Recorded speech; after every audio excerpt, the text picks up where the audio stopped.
Hello everybody and welcome to Against the Fence. This is the place to be if you're obsessed and passionate about the UFC, of course. And I'm back with another tough review. And it's the first semi-final of the flyweights. And we are talking about, as I move to the side screen, we're talking about Laura Gallardo and Brogan Walker. So Laura Gallardo of Team Peña and Brogan Walker of Team Nunes. Again, this is a very interesting matchup, kind of grappler versus striker.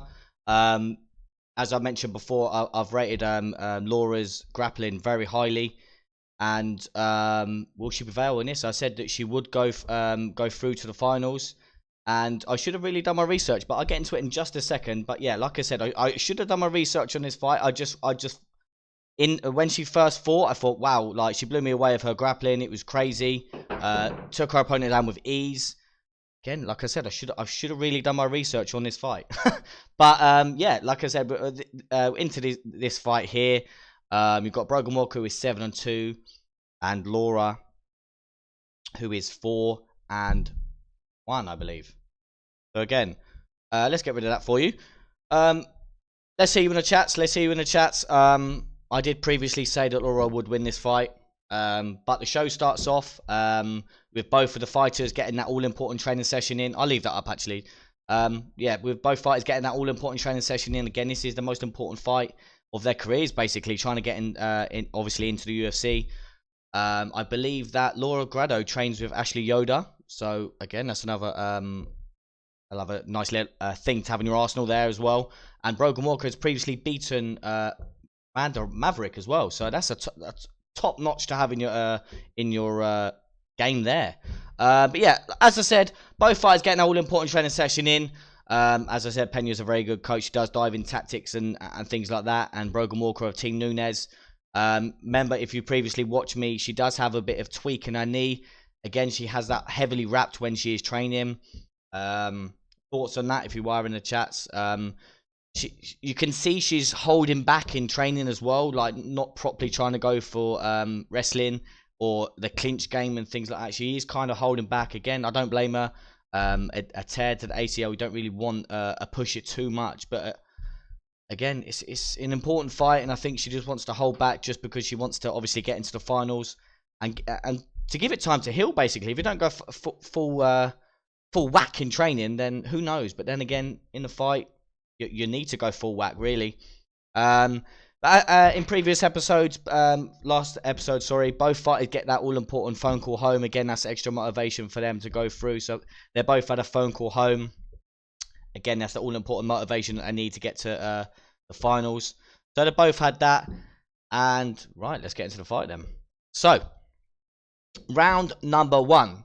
Both of these fighters are southpaw. So, again, both with that lead right leg out there. Both trying to pump that jab out there again. The first round was a bit of iffy start, really. Both trying to get their jabs off. And let me tell you, whoever landed the jab first would sort of try and engage a lot more, if you get what I mean. So if Brogan Walker would land her jab, she would get in close, try and get a clinch, try and land some good shots. And vice versa, same with Laura. If she would land her jab, then she would get in close and try and land some good shots. And we all know, as I said, Laura is a bit of a grappler. And throughout the first round, she was relentless trying to grapple with Brogan. She was not successful in getting one takedown. But let me tell you, she had about 7 takedown attempts.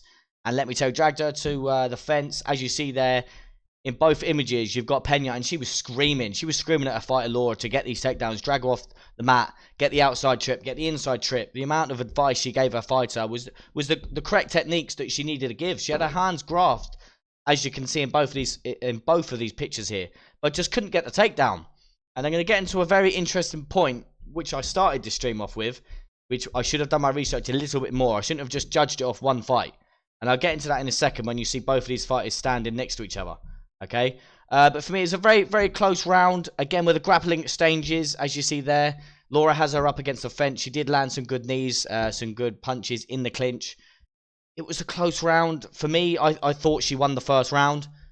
But who knows? I'm not a judge. Again, if you are in the comments, if you did watch a fight, let me know who you thought won that first round. But we get into the second round.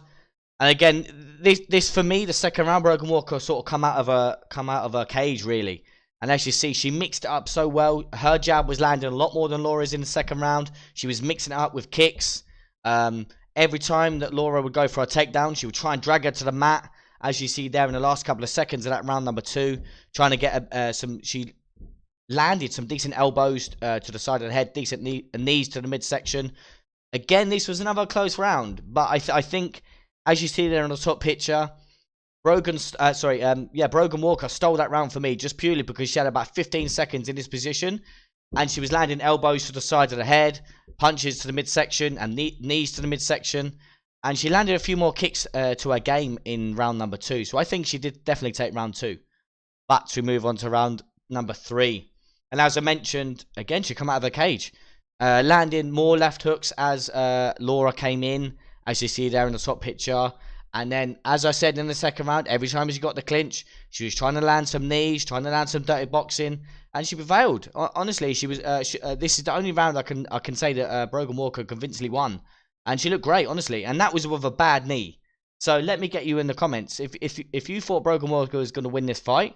She had a bad knee. So what could she have done if she had 100% knee in this fight? It's crazy. If she did this well, stuffing all the takedown attempts from Laura with a bad knee, what can she do with a 100% knee? It's crazy. Obviously, I thought the Laura would win. I've said it plenty of times, just purely because of the grappling. But Brogan Walker, as you see here, right, this is the point I was going to get into. Look at the size difference in frame-wise in these two. I know they're not the best pictures, but frame-wise, Brogan Walker is huge compared to Laura. Reason being, Laura fights at strawweight. So I should have done my research here because she does fight obviously flyweight as well, but her predominantly weight class where she's mostly fought at is strawweight. And you can see the size difference here in frame-wise, and the takedown attempts, she had her hands together in multiple times. But, as I said, the frame, as soon as she lifted her frame up, Brogan Walker, the hands were off. And she could escape out the back door. So, I should have done my research there, but that's the learning curve for me, obviously, when I do these reviews. But, you can see where I'm going with this. Brogan Walker picks up a unanimous decision win. So, all the judges scored all 3 rounds. All 3 rounds, not 2-1, all 3 rounds to Brogan Walker. I thought that Laura won the first round, but who knows? Give us your thoughts if you're in the comments. Give us your thoughts if you thought that Laura won round 1 like I did. But one of my picks is wrong. But hey ho, we move on. But Brogan Walker, I tell you, even Dana White come out and said after she's going to be a talent. And I even think him coming out and saying that I think even if she does lose the final, I think she will potentially go into the UFC. She has fought Erin Blanchfield as well, who is in the UFC. As I said, Amanda Nunes, who is in the UFC. She's fought some top contenders that are in the UFC now, previously in different organisations. So she's been there and done it really, and then coming into the fight with that kind of resume, she's showing it, honestly. And as I said, with a bad knee as well, come on, you've got hats off to her. She did really well. Takedown defence was on point. Her striking's brilliant. Mixed it up really well. What can I say? Great performance from Brogan Walker, and she moves on to the final. Let's get rid of that for you. So, as I mentioned in the previous episodes, what is next for these two? So, the next fight, as I mentioned, as I get that up. The next fight is back at heavyweight, is Muhammad Usman versus Usman versus Eduardo Perez. I did say Perez would win this fight. I want Usman to win. Don't get me wrong. I want Usman to win. But I don't know. I just got a feeling that Perez is going to mix it up more than Usman. Usman is just going to try and look out for that knockout blow. Like he tried to do in his last fight. But he did well going 2 rounds with his opponent. Yeah, I think Eduardo Perez is going to be too much for him. But you never know. This is the fight game and all fights start standing. So, Muhammad Usman could get the knockout. Who knows? Give us your thoughts on that. Who do you think is going to win out of these two? Yeah, who is going to win out of them two? Who is going to win? But like I said, and so we've got 2 fighters into the semi-final now. We've got Sak Punga, who is of Team Peña, and Brogan Walker of the flyweights of Team Nunes. So, as I mentioned, that fight there is still there for you. Muhammad Usman versus Eduardo Perez. And then the next fight in the flyweights would be Juliana versus Caitlin Neal. So again, Juliana Miller of Team Peña and Caitlin Neal of Team Nunes. So again, Peña ran away with the fight picks. I think she won 5-2 in the end, but her fighters are coming through. Her fighters are coming through now. So if Perez gets this win, I'm going to be eating my words, because I thought that Peña had a good team and would win. One of her fighters would win the show. I know Zach Hauger, is in the final, but if one of these wins, I think stylistically one of these two could beat him. Who knows?